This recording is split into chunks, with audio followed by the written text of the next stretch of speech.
Kau bawa kami dalam kehidupan surga.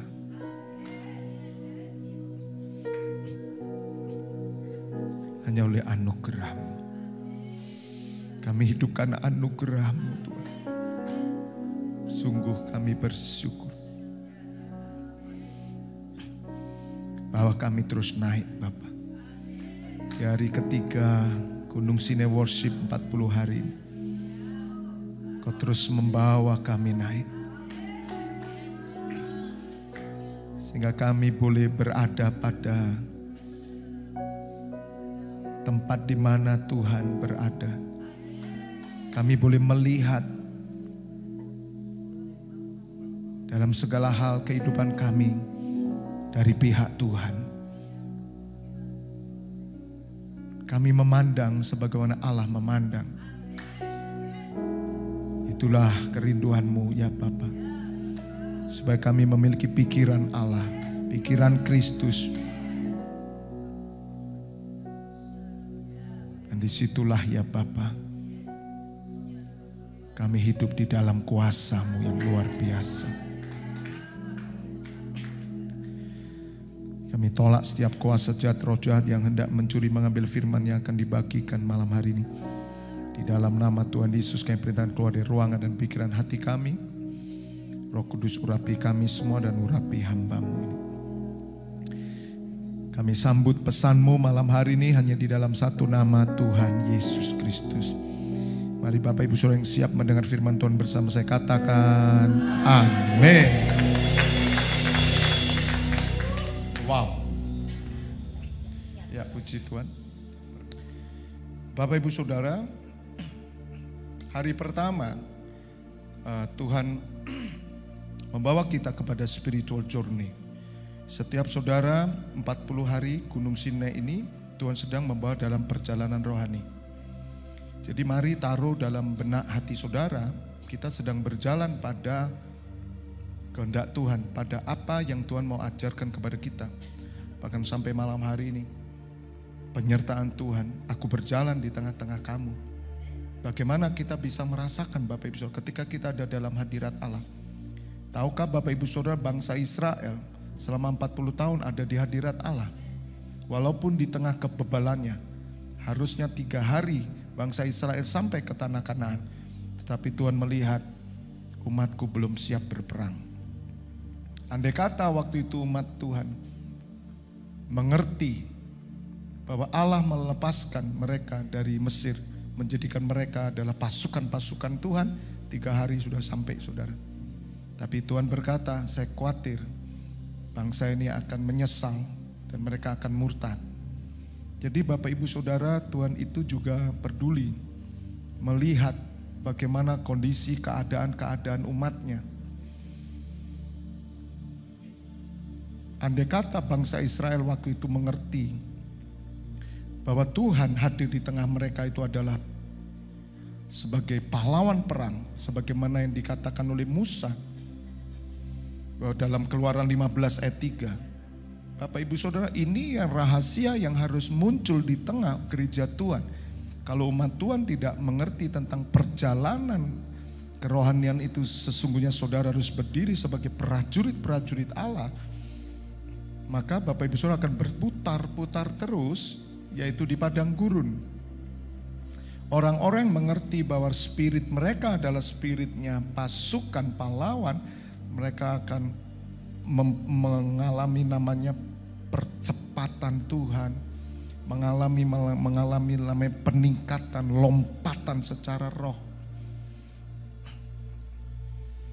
Tuhan itu pahlawan perang, Tuhan itulah namanya. Ini yang dikatakan Musa, ketika Musa tahu, Musa nangkep.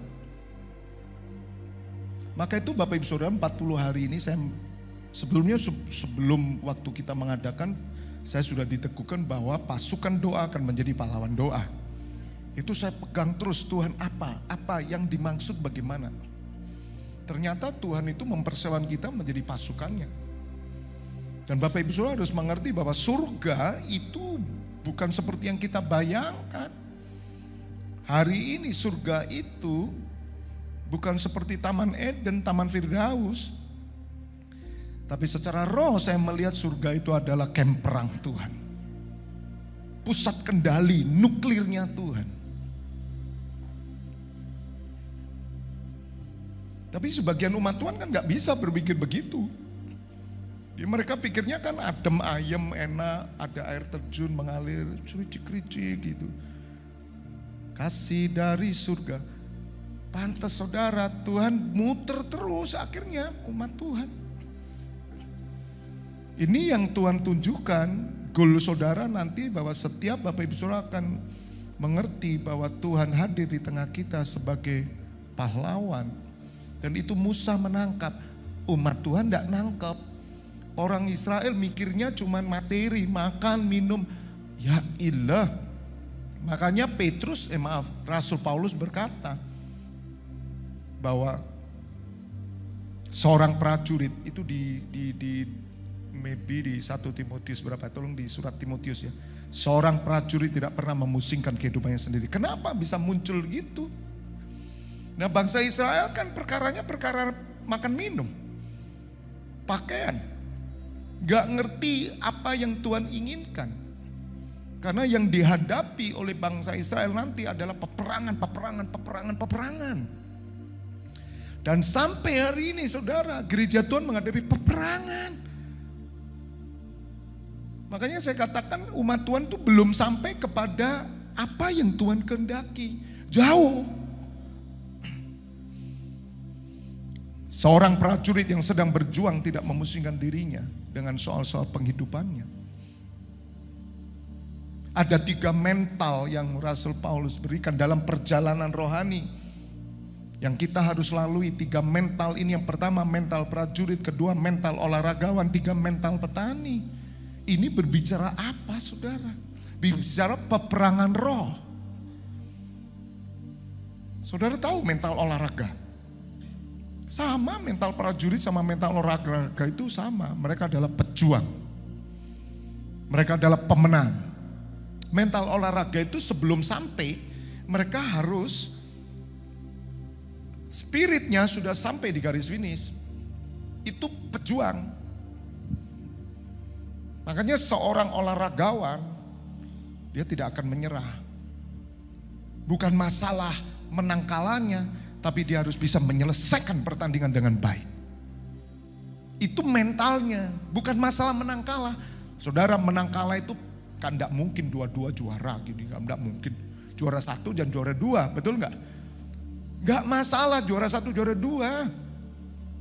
Yang penting bagaimana saudara memiliki mental ini. Dan bagi orang Kristen, nggak masalah mau juara 1, juara 2, juara 3. Karena apa? Tuhan sudah memberi kemenangan. Kemenangan itu sudah ada pada kita. Masalah kita punya nggak mental itu. Seorang pendaki akan sampai ke atas gunung ketika mentalnya sudah ada di gunung. Itu saya belajar waktu saya membaca satu buku tentang mental seorang pendaki. Saudara, anginnya tambah naik, tambah kencang. Ini hari ketiga tuh. Naik gunung tuh. Berarti nanti tambah tinggi kencang saudara. Anginnya tambah besar, tambah dingin. Tapi tidak usah khawatir, Tuhan bersama kita. Dia melingkupi kita dengan hadiratnya. Bangsa Israel itu ada di hadirat Tuhan sudah 40 tahun. Demikian juga kita, masalahnya kita nggak ngonek sama pikiran Tuhan. Oleh karena itu perlu ada hamba-hambanya yang dipakai untuk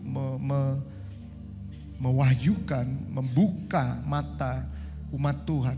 Hamba yang gimana? Hamba yang tujuannya bukan material. Pengajar yang tujuannya ngajar semua ujungnya materi. Mereka nggak sampai pada apa yang Tuhan mau. Nggak akan ngerti ini. Mereka perang untuk apa? Oh, kita merangi Pak, supaya kita dijauhkan dari roh kemiskinan. Saudara, roh kemiskinan, roh beggar. Itulah film silat dulu, Kaipang. Ya tahu ya, lihat film silat tuh, Kaipang. Ngapain saudara? Dia orang pikir Tuhan Yesus mati di atas kayu salib untuk membuat orang miskin jadi kaya. Gimana maksudnya? Oh, dia sendiri tidak kaya. Secara jasmania di dunia Tuhan Yesus tidak kaya, walaupun dia kaya di kerajaan surga. Nah kembali Bapak Ibu Saudara, ini yang Tuhan teguhkan bahwa kita harus memiliki mental, yaitu yang namanya prajurit. Nanti saudara, prajurit olahraga, petani itu sama, mentalnya itu apa? Pejuang. Petani itu juga gitu, kalau nanam itu kekeh saudara, tekun dia. Punya pengharapan yang kuat. Nah kembali ke mental prajurit ini yang Tuhan inginkan. Supaya Bapak Ibu Saudara mengerti nanti ketika saudara akan dibawa ke perjalanan rohani selama 40 hari ini. Maka Bapak Ibu Saudara akan menemukan di dalam diri saudara apa yang Tuhan rindukan, yaitu saudara berdiri sebagai pahlawan-pahlawan doa. Seorang prajurit yang sedang berjuang tidak memusuhkan dirinya dengan soal-soal penghidupannya. Supaya dengan demikian ia berkenan kepada komandannya. Ini kegagalan umat Israel. Andai kata umat Israel waktu itu sadar bahwa mereka ini adalah partner perangnya Tuhan. Karena ketika Allah membebaskan bangsa Israel dari perbudakan Mesir, itu Allah berperang saudara. Yang berperang Allah. Paskah itu kan yang berperang Allah. Sehingga Musa dalam Keluaran 15 ayat 3 di situ nyanyian Musa. Musa nangkep. Musa perang, jemaatnya makan minum, pesta pora, gak ada duit komplain, gak ada makan komplain, cuman makan seadanya marah. Tuhan bilang, kamu gak sadar sepatu yang kamu pakai sandal itu 40 tahun gak rusak loh. Saudara ada gak beli sepatu 40 tahun gak rusak? Ya bangkrut Pak, pabrik. Tapi saya dengar sepatu bikinan salah satu negara, ini kesaksian ya, gak usah saya sebutlah negaranya. Itu negara yang sekarang lagi gelombang wave makanan, semua ya, tahu ya, gak usah saya sebut ya. Itu ada seorang pekerja TKW, dia bilang, saya suka beli Pak di negara ini, memang mahal. Tapi saya sampai bosen makainya. Loh heran gak? Bosen makainya karena terlalu kuat. Aneh ya. Ternyata kualitas yang bagus tidak membuat orang juga tidak beli lagi sepatu. Itu hebat tuh saudara. Ya. Nah kembali kepada bangsa Israel. Saudara dikasih kesehatan. Bukankah saudara sudah ucapan syukur ini? Coba toh mikir. Kesehatan yang kita punya ini untuk apa? Kita minta panjang umur untuk apa? Kita punya visi 125. Kenapa Pak Febi kok mau 125? Capek loh Pak, capek tambah tua itu tambah soro Pak. Karena kamu pikirannya makan minum. Musa itu umur berapa? 80 tahun. Naik Gunung Sinai, tidak makan tidak minum kuat. Umurnya 120 baru meninggal. Matanya tetap terang 120. Apakah tidak mungkin kalau saudara sampai 125 tetap berdiri sebagai pasukan doa, amin? Tidak ada, karena tujuan saya Tuhan, bukan tujuan materi. Beda. Itu yang kita mesti ngerti, dan bangsa Israel tidak ngerti. Kita ini bisa sehat ini untuk apa? Kenapa kok kita berdoa Tuhan beri kami panjang umur sehat-sehat? Untuk apa? Doa saya untuk supaya kita bisa melihat dan mengawal anak cucu kita dalam berkat ilahi dan dipakai oleh Tuhan. Harus ada orang-orang tua yang menjadi teladan, tutwuri, handayani, terus mendorong anak-anak muda. Jadi visinya semua Tuhan. Kalau tanpa visi Tuhan, saudara seperti bangsa Israel, muter terus hidupmu. Mikirkan dunia ini tidak mari-mari saudara. Lama-lama kita akhirnya putus asa toh. Ngeluh aku. Akhirnya cari apa? Ya yang bisa membuat kita tidak pusing. Ya minuman keras dong. Di surat Amsal orang minum minuman keras itu menghilangkan kesusahan. Wah puji Tuhan Pak, nanti malam saya ngawur berdosa, kamu jangan. Itu saya aja tidak pakai karena kita sudah ada dalam Kristus, amin. Tapi kenyataannya kenapa ada orang-orang begitu? Karena mereka pikirannya hanya makan minum, begitu loh Bapak Ibu Saudara. Mikirkan dunia ini tidak akan selesai. Dan banyak orang, perhatikan, semakin dekatnya hari Tuhan datang, banyak orang putus asa, termasuk orang Kristen, saya kasih tahu. Putus asa dalam pelayanan, putus asa dalam mengiring Tuhan. Sungguh saudara, iblis itu punya cara. Kalau saudara tidak bangkit sebagai pasukan Tuhan, sebagai partner Allah, sebab Allah adalah pahlawan, dia adalah panglima perang, Tuhan Yesus panglima perang, kita pasukannya, maka kita tidak akan pernah kuat saudara. Capek. Pelayanan itu capek, ibadah itu capek. Kalau engkau tidak pada tujuan ilahi, bosan, capek, lemah, goyah. Tapi kalau kita datang hanya untuk tujuan ilahi, kekekalan, ada rancangan Tuhan yang akan bekerja melalui hidup saudara. Saya percaya saudara tidak pernah jemu-jemu, engkau akan rajin terus, rajin. Kalau tujuannya cuma untuk duit ya, selesai dapat duit ya Anda pulang. Oh, supaya proyek kami berhasil Pak, supaya nanti ini gini Pak, ini. Ya setelah kamu berhasil kemana? Bosen kamu, bosen ke gereja. Hati-hati saya bilang. Makanya Tuhan ingin kita ini jangan sampai jatuh seperti bangsa Israel. Jadi saudara tahu jatuhnya bangsa Israel karena pikirannya gak sama pikirannya Tuhan. Sedangkan Musa sama, Musa prajurit. Kaleb prajurit. Terbukti toh 12 pengintai itu loh. 10 pengintai disuruh ngelihat tanah Kanaan disediakan oleh Bapa, protes.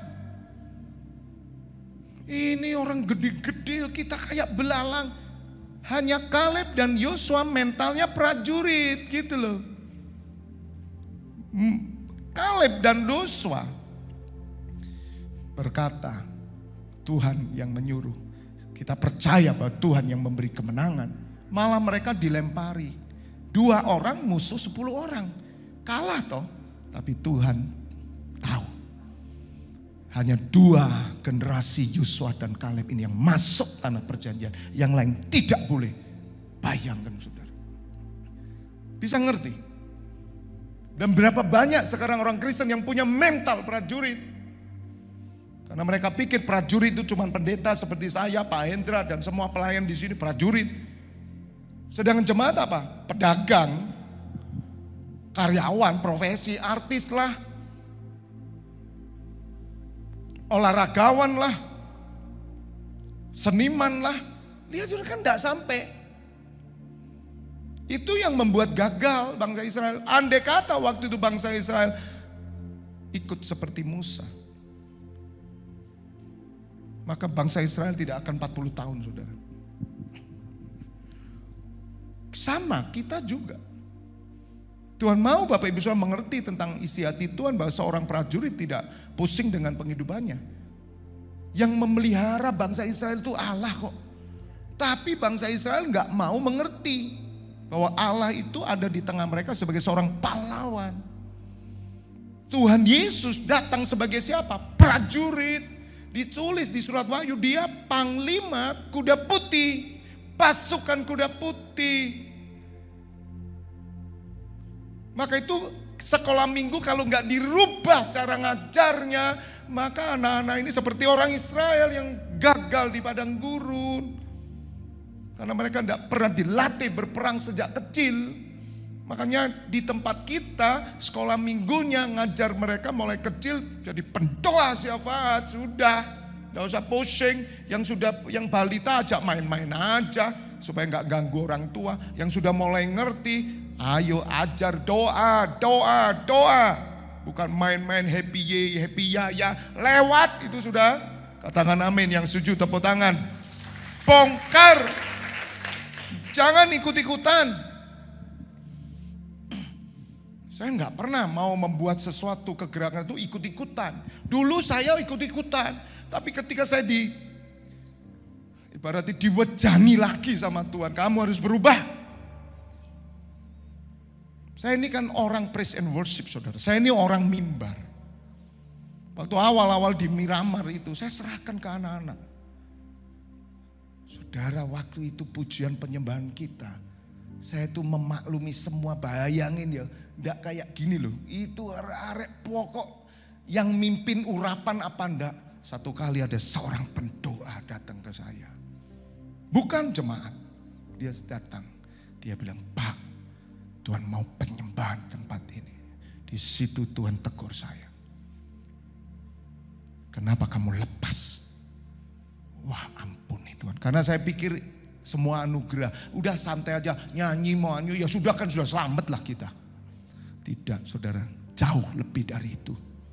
Sebab hadirat Tuhan bisa kita rasa. Dari orang-orang yang tinggal dalam hadiratnya. Orang-orang yang mengalami Tuhan. Sejak itu saudara saya bongkar langsung. Saya hadir, saya ambil mic, saya nyembah. Tidak punya pelayan, tidak punya WL. Seadanya sudah, waktu itu anaknya Buru sudah nyanyi, oh sudah pokok iso nyanyi-nyanyi. Tapi gak boleh saudara. Ya saya gak ngerti. Makanya orang kalau gak ngerti, disertai Tuhan, kita taat dalam kebodohan.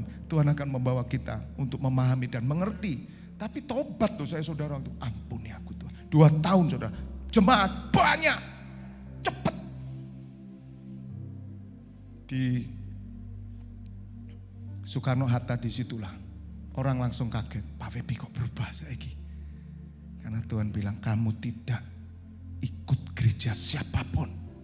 Aku yang panggil kamu. Kembalilah kepada karaktermu sendiri. Ampuni aku Tuhan.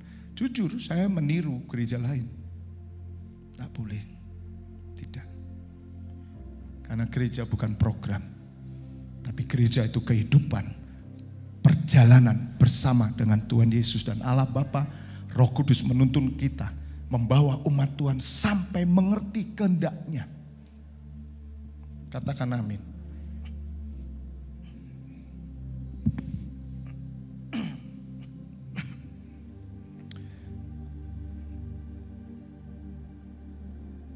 Karena waktu kurang 5 menit, saya hanya merangkum sedikit. Kita buka lebih dahulu aja langsung nanti. Sebetulnya saya kurang setengah jam itu menyampaikan. Tapi tidak apa-apalah, saya nanti seri dan saya sudah kumpulin. Hari pertama, hari kedua, hari ketiga Tuhan bicara apa. Termasuk waktu saya prayer worship. Itu saya masukkan semua. Di situ Tuhan tuntun. Terus. 2 Tawarik 20. 2 Tawarik 20 ayat 13. Sementara itu seluruh Yehuda berdiri di hadapan Tuhan, juga segenap keluarga mereka dengan istri dan anak-anak mereka. Lalu Yahasil bin Zakaria bin Benaya bin Matanya, seorang Lewi dari Bani Asaf, dihinggapi roh Tuhan di tengah-tengah jemaat. Dan berseru, camkanlah hai seluruh Yehuda dan penduduk Yerusalem dan tuanku Raja Yosafat. Beginilah firman Tuhan kepadamu. Janganlah kamu takut dan terkejut karena laskar yang besar ini, sebab bukan kamu yang akan berperang melainkan Allah. Lihat saudara, dari dulu pekerjaan Allah berperang. Jadi sekarang ini mari kita lihat surga itu camp. Bukan Firdaus dulu, bukan. Hari ini surga itu camp, tapi bagi orang-orang yang mati naik itu Firdaus, yang mati Firdaus. Tapi hari ini semua malaikat berjubahkan pakaian perang, termasuk Tuhan Yesus, gitu loh. Bisa ngerti? Makanya di surga dan di bumi mesti ada pasukan yang bergerak. Yang perang Tuhan, kita juga tetap bergerak. Sama seperti Rusia. Rusia dan Ukraina perang. Saudara mengerti enggak? Bagaimana kepresidenan, suasana negara Rusia? Seperti Pulau Bali. Ya mungkin mencekam saudara. Bagaimana suasana Ukraina? Itu yang Roh Kudus tunjukkan saya. Suasana surga itu gitu. Sekarang ini loh. Itu mencekam di sini. Hale. Bisa ngerti? Semua bingung dengan kepentingan diri sendiri. Semua sibuk dengan kepentingan diri sendiri. Semuanya nyenengin diri sendiri. Itu semuanya kepribadianmu. Itu semuanya untuk kamu. Bukan untuk aku. Termasuk pelayanan untuk kamu, bukan untuk aku. Lihat saudara. Tuhan ingin melalui Gunung Sinai Worship 40 hari. kita dari orang berpusat pada diri sendiri mulai beralih kepada berpusat kepada Tuhan.